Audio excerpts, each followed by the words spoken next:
ആ വാക്കുപോലും ഉപയോഗിക്കത്തില്ല.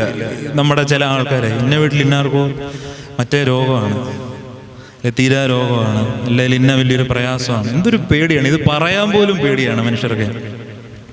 യേശുക്രിസ്തു ജീവിച്ചിരുന്ന കാലത്ത് ഏറ്റവും വലിയ ഭയപ്പെടുന്ന രോഗം എന്ന് പറയുന്നത് കുഷ്ഠരോഗമായിരുന്നു, ലെപ്രസി. ക്യാൻസർ എന്നില്ലെന്നല്ല പറയുന്നത്. നിങ്ങൾ ഒരിക്കലും വിചാരിക്കരുത് ഇന്ന് ഈ അലൂമിനിയം പാത്രവും ഫാസ്റ്റ് ഫുഡും കൊണ്ടുവന്നതാണ് ക്യാൻസർ എന്ന് ഒരിക്കലും ചിന്തിക്കരുത്. മനുഷ്യനുള്ള കാലം തൊട്ട് ഇതുണ്ട്. ഇതിന്റെ പേരൊക്കെ അറിഞ്ഞു വന്ന് ഇപ്പോഴാന്നേ ഉള്ളൂ. കുഷ്ഠരോഗത്തിന്റെ ഏറ്റവും ഭയാനകത എന്താണെന്നറിയാമോ? കുഷ്ഠരോഗം എങ്ങനെയാണ് ഒരു മനുഷ്യന് പിടിപെടുന്നത്?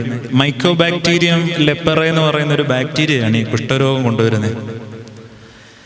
അതായത് ഒരു മനുഷ്യനെ ഇത് എവിടെ ആദ്യം ബാധിക്കുന്നതെന്നറിയാമോ? നമ്മുടെ നട്ടല് ഭാഗത്ത്, സ്പൈനൽ ഭാഗത്തുള്ള പ്രധാന ഒരു നാഡീവ്യൂഹമുണ്ട്. പെരിഫറൽ നെർവൽ സിസ്റ്റം എന്ന് പറയുന്ന ഒരു പ്രധാന നാഡീവ്യൂഹമുണ്ട് നമ്മുടെ ശരീരത്തിൽ.